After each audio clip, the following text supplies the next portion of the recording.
yang berarti adalah sistem. Sedangkan botol minum ini adalah perantara atau batas.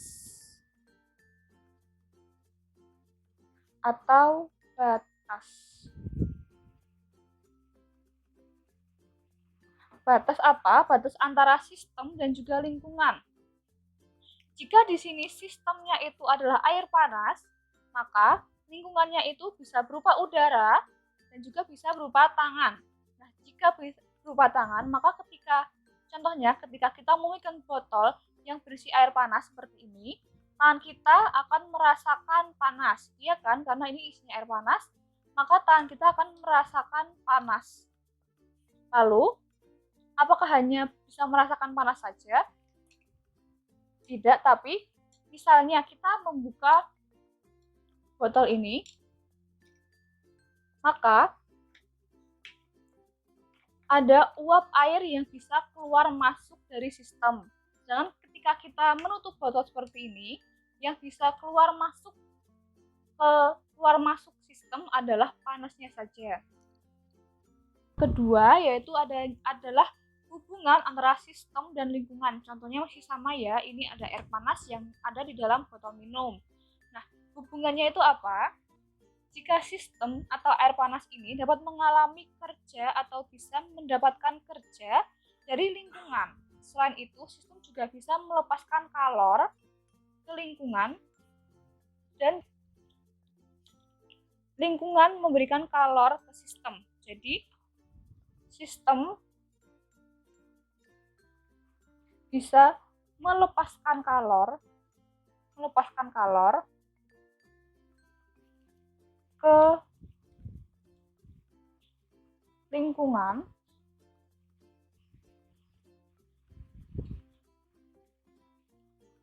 dan juga sistem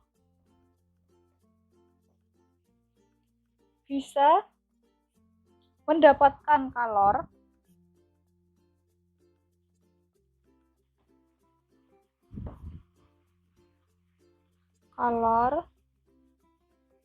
dari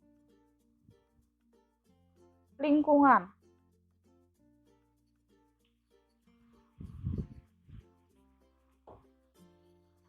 Gini. Nah, contohnya seperti apa?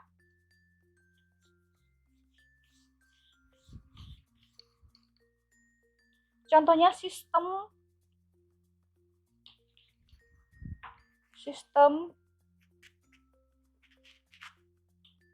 melepas kalor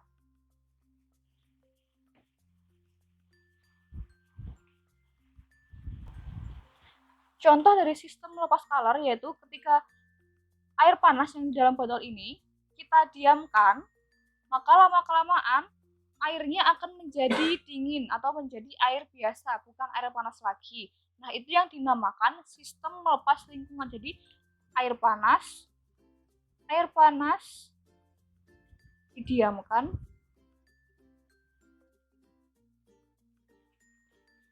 jadi dingin. Nah, ini. Lalu,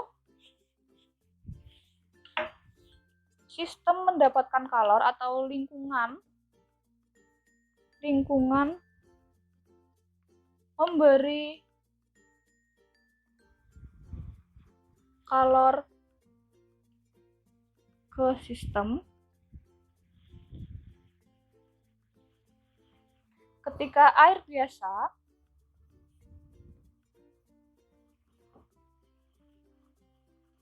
dipanaskan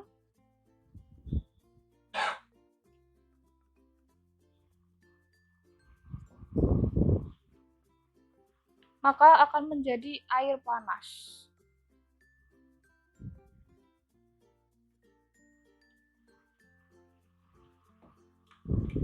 Nah, ini contohnya.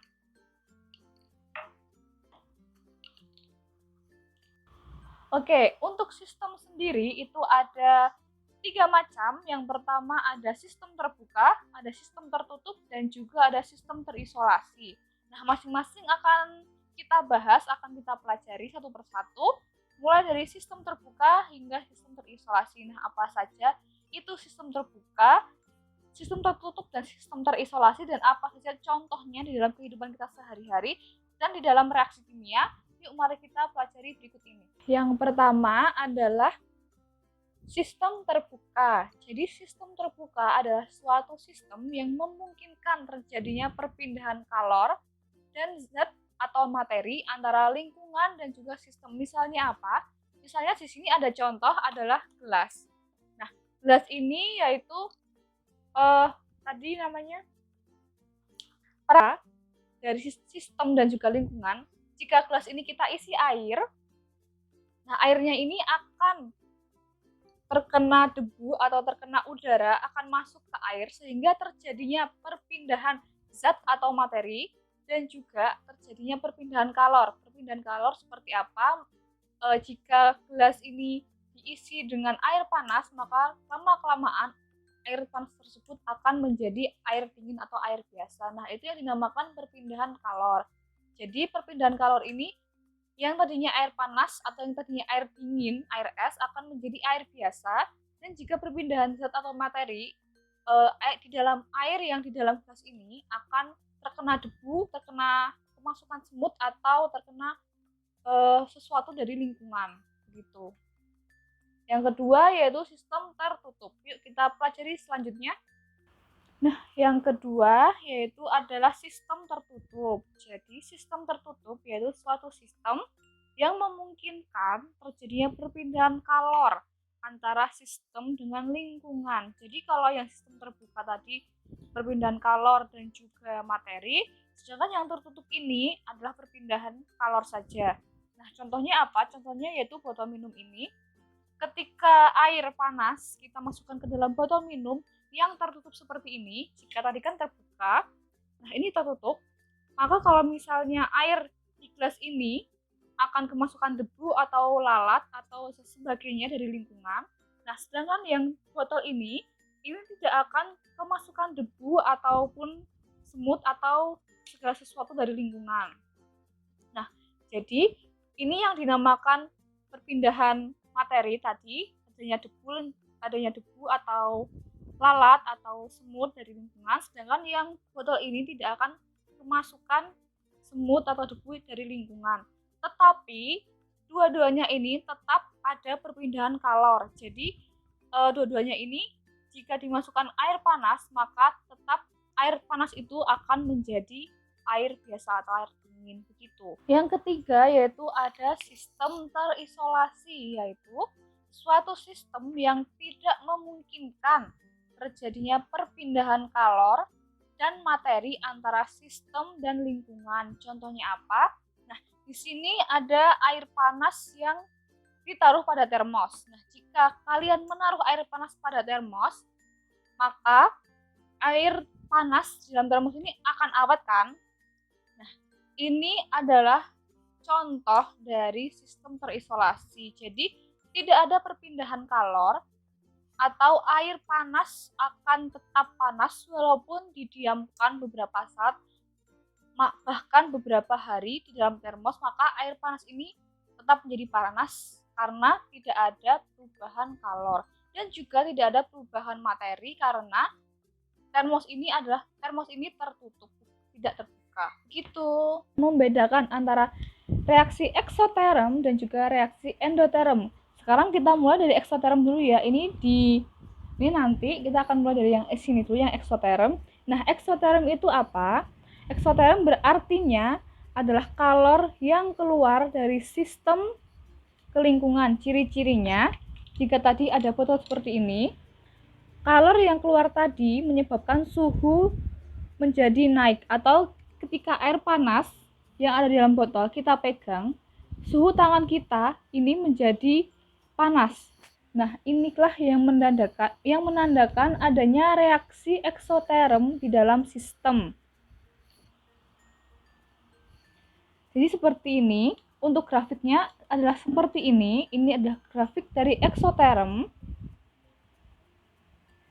Di sini ini ada grafiknya. Nah, sebelum reaktan ini berubah menjadi produk, di teorinya kita harus melewati dulu energi aktivasi. Nah, ini jika kita lihat dari grafiknya eksoterm, di sini ada reaktan dan di sini ada produk. Yuk, kalau kita lihat, ini reaksinya turun ya, grafiknya menurun. Nah, berarti delta H di sini menjadi delta H atau perubahan energinya menjadi negatif.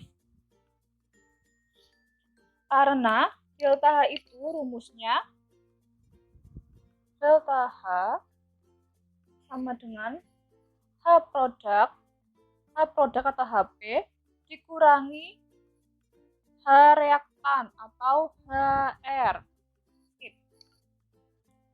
Nah, karena produknya itu lebih kecil dari reaktan, maka delta H menjadi negatif.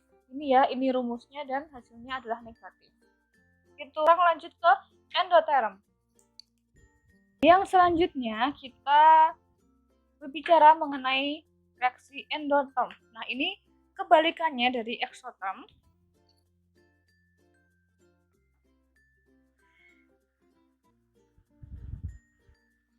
Berarti adanya panas kalor yang diberikan lingkungan ke sistem. Jadi kalau di eksoterm itu sistem melepaskan kalor, jika endoterm ini lingkungan memberikan kalor ke sistem. Contohnya apa? Nah, di sini saya ada es batu, ini bisa kelihatan es batu di dalam gelas. Nah, jika kita memegang es batu ini,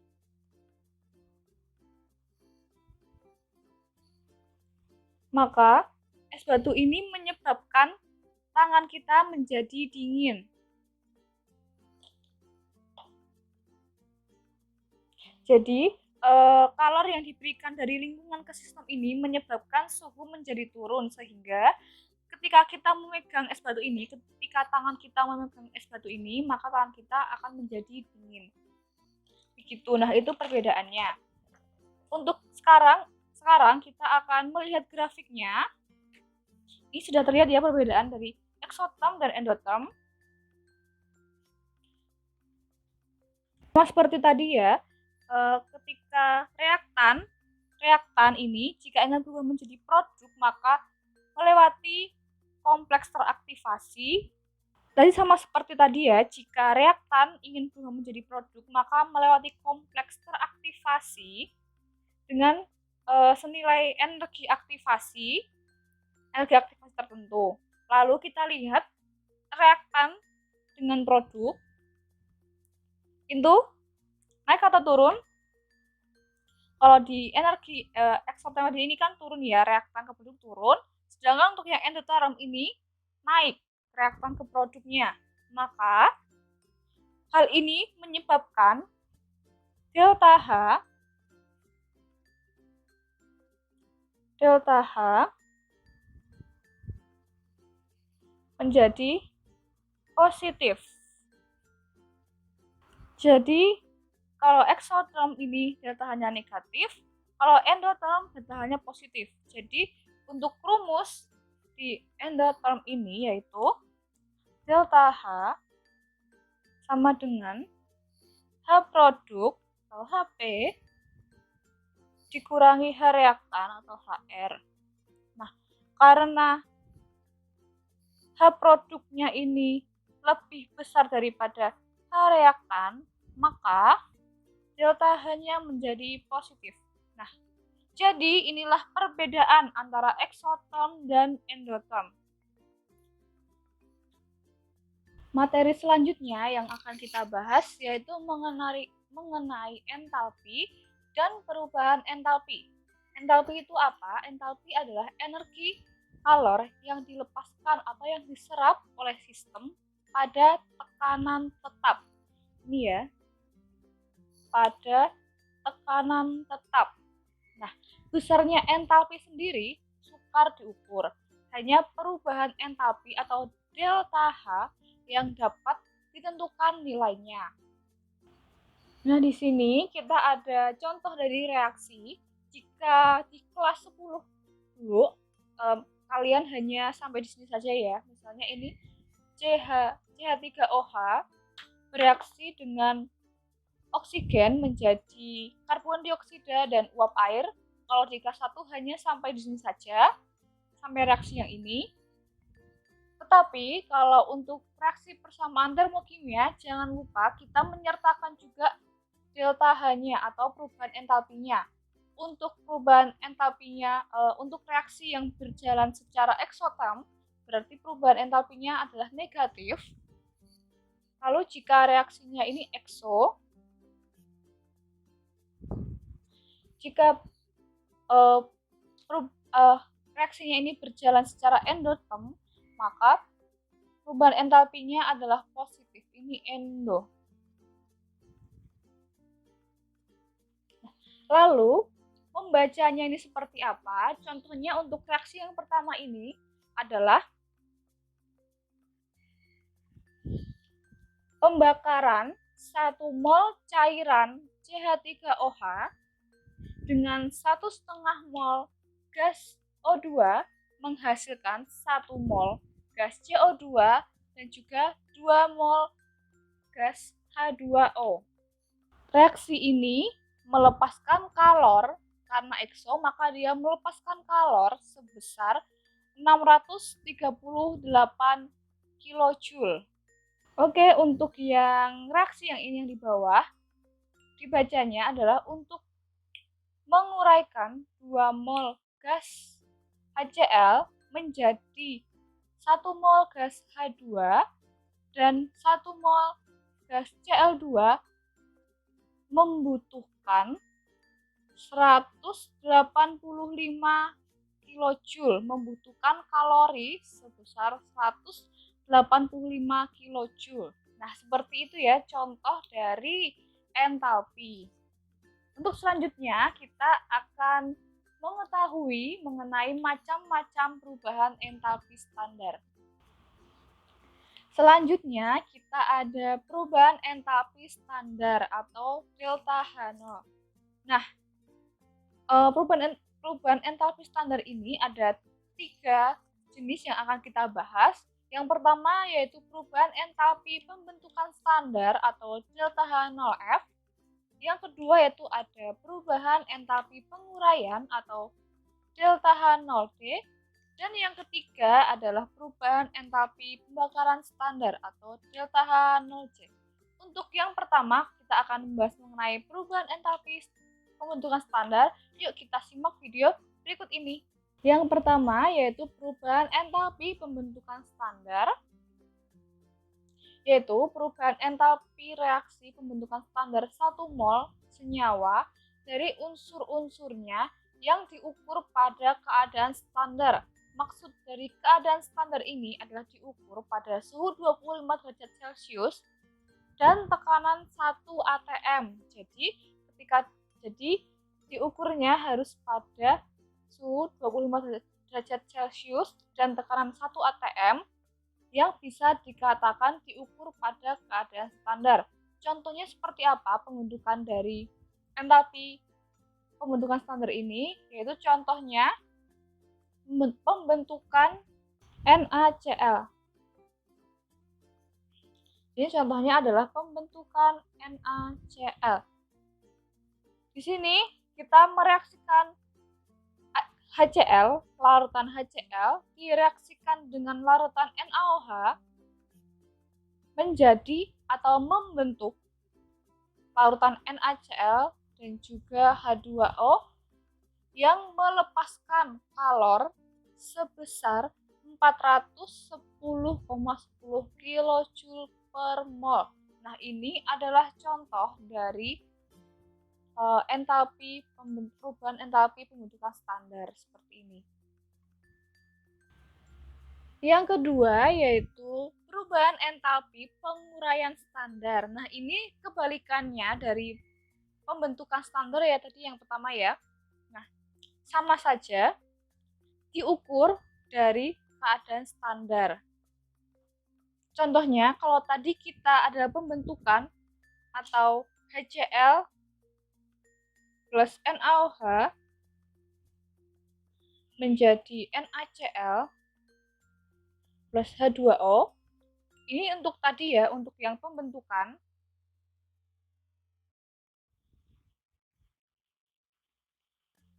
Tetapi jika yang penguraian adalah jadi NaCl diuraikan menjadi Na, 1 mol Na dan setengah mol Cl2 membutuhkan penguraian ini membutuhkan kalor sebesar 176 kJ per mol. Oke, yang terakhir yaitu perubahan entalpi pembakaran standar. Nah, perubahan entalpi pembakaran standar ini yaitu perubahan entalpi dalam pembakaran sempurna suatu zat yang diukur pada keadaan standar suhu 25 derajat Celcius dan tekanan 1 atm. Jadi untuk perubahan entalpi ini semuanya diukur pada keadaan standar. Contohnya apa? Nah, di sini kita ada reaksi pembakaran standar gas metana atau CH4. Nah, ini dibacanya adalah pembakaran gas metana, pembakaran 1 mol gas metana dengan 2 mol oksigen, gas oksigen menghasilkan 1 mol gas CO2 dan 2 gas H2O melepaskan kalor sebesar 393,5 kJ per mol. Nah, itulah tadi perubahan entalpi standar dari pembentukan, penguraian, dan juga pembakaran. Untuk selanjutnya kita akan beralih ke contoh soal.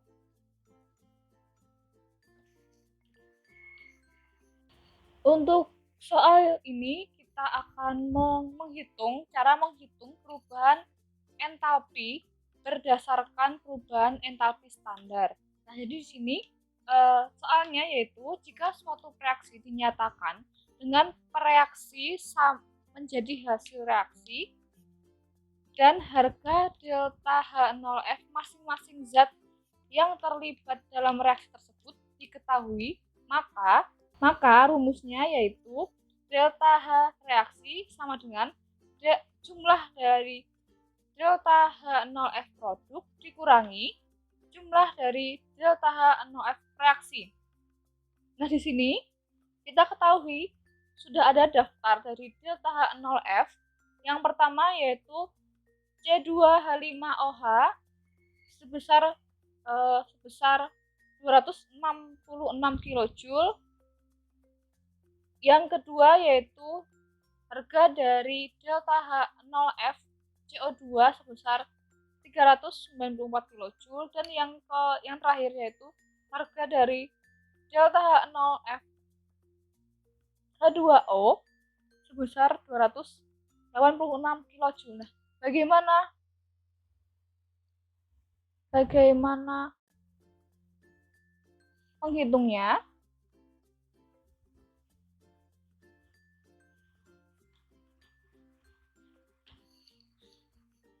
Nah, ini sudah ada data delta HF atau delta H pembentukan dari C2H5OH, CO2, dan juga H2O. Yang pertama yang akan kita lakukan yaitu kita menulis reaksinya terlebih dahulu, yaitu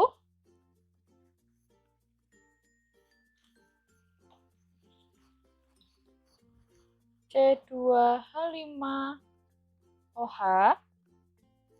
ditambah 3O2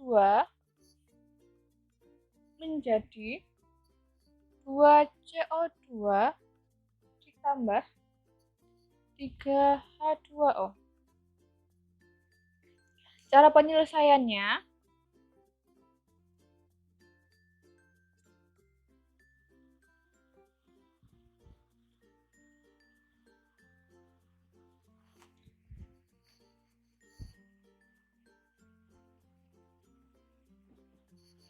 kita memakai rumus yang tadi, yaitu delta H reaksi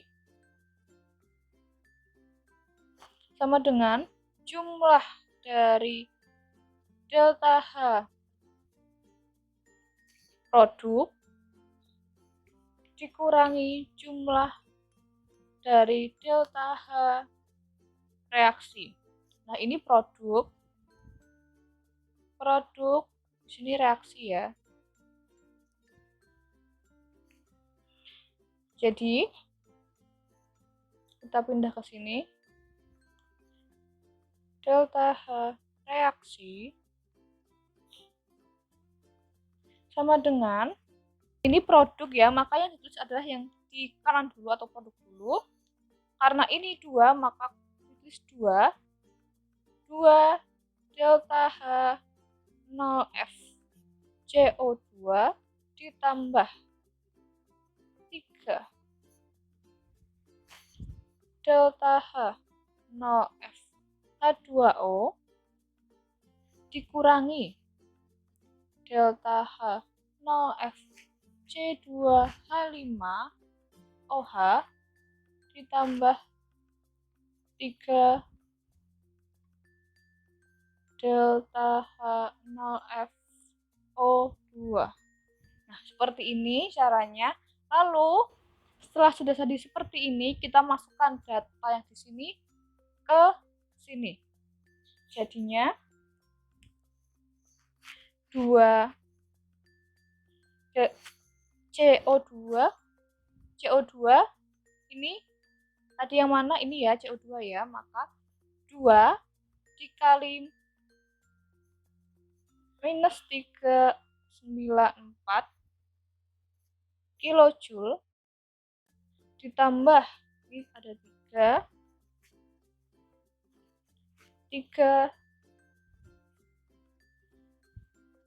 H2O min 286 kilojoule dikurangi C2H5OH-nya, yaitu minus 266 ditambah, untuk delta H0FO2 itu hasil itu besarnya adalah 0. Maka ini dikali seperti biasa, dikali dan dijumlah seperti biasa ya. Maka jadinya adalah minus 1380 kilojoule. Nah, ini adalah cara menghitung perubahan entalpi berdasarkan perubahan entalpi standar untuk pembentukan CO2 dan H2O.